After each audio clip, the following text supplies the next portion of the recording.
Hi, my name is Umberto Mucci. This is We the ItaliaNews, a daily video broadcasting of Italy under the coronavirus times. Today is Monday, May 18, the 15th day of Italy in Phase 2, and today the second part of Phase 2 starts, and it is a crucial moment for Italy. Yesterday's numbers are quite comforting. The growth of positive cases is at 0.3%, never so low. Only 675 new cases, and even the number of new deaths is falling, and it is low from when the lockdown began. Let's hope it continues to do so. Yesterday there were 8 regions with no new deaths, and in Valle d'Aosta and Calabria also there were not even new infections. Italy tries to restart after the lockdown for the coronavirus emergency. Shops, restaurants, bars are reopening, and various activities are resuming. There is a bit more traffic in big cities. There are more people on public transport. The ritual of coffee at the bar in the morning and drinks in the evening is back, hoping that everyone will follow the rules. But the rules are not the same for the whole of Italy. On the contrary, in Campania, Piedmont and Lombardy there are fewer activities that reopen today than in other parts of Italy. In Liguria, Tuscany and Lazio, on the other hand, beaches reopen, and in Sardinia they have already been open for a week. In Veneto and Lombardy, without a mask there is a fine. In some regions only if you are indoors, in others it is only recommended. In short, in every region there is something different from the others, different from the government rules and different from the suggestions of the committee of scientists who recommended, for instance, more distance between people, especially indoors. Unfortunately, everyone does as they want, and more or less and differently from what the experts suggest. If there was a need for the demonstration that Italy is going back as it was before, this is the most evident and dangerous. Make no mistake, I adore Italy and I loved Italy before, but not this part of our behavior though. Yesterday, in the main Italian cities, there was a taste of what is likely to happen from today in the second part of Phase 2. If it is true that many people respect the rules, unfortunately it is also true that there were many photos of gatherings, people without masks, talking to each other at a shorter distance than allowed, situations that seem to say that there is several people who think it's all over, that there is no more virus out there, and it isn't true. This is an enormous concern and a very serious risk. These are photos that have also been seen in other parts of the world, and they are not only about Italy. Human nature tends to try to go back to the dear old habits, and Italian nature is often to bend the rules to everybody's own convenience.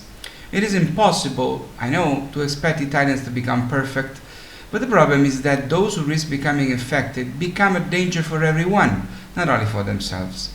Seeing the images of yesterday was disturbing and worrying also because it is only required to wear a mask and stay at a distance of 1 single meter. It shouldn't be that difficult. Entering Phase 2 and reopening had and has economic reasons, not health reasons. We aren't ready, and from a health point of view it is a huge risk. Only it is a risk that we absolutely have to take. Balancing economic and health needs is very, very complicated. We are entering a very narrow bridge suspended between a resurgence of the epidemic and an irreversible disintegration of our already borderline economy. I don't know if you know Maslow's pyramid of needs. It is a pyramid with 5 levels of needs, the most essential ones at the bottom, and so on up to the less essential ones. Today we should guarantee the first 2 levels, which are the physiological ones and those related to our security, and leave aside for the moment the other 3 levels related to belonging, esteem and self-realization.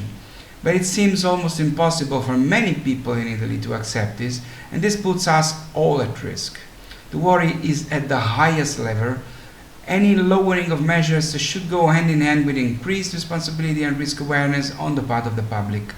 But what we are seeing is that not everybody can and not everybody won't understand this risk. Personally, with my family, we are trying to do whatever we can to respect the rules, and we are also trying to understand if and how and where we will have holidays this summer, especially for our daughter. She's 14 and she's had a very, very weird and tiring year, and especially spring. The choice is whether to go to a place as isolated as possible, with the risk of getting bored and meeting almost no one and living without many comforts, or return to the small village in Emilia-Romagna where we always go, where my heritage is, which has only had one positive case so far, and except to meet family and friends who we love so much, but risk getting infected. And we are among the lucky ones who can choose. Research says that 1 Italian out of 5 will not be able to afford to go on holiday this summer. So it's all for now, it's all for today.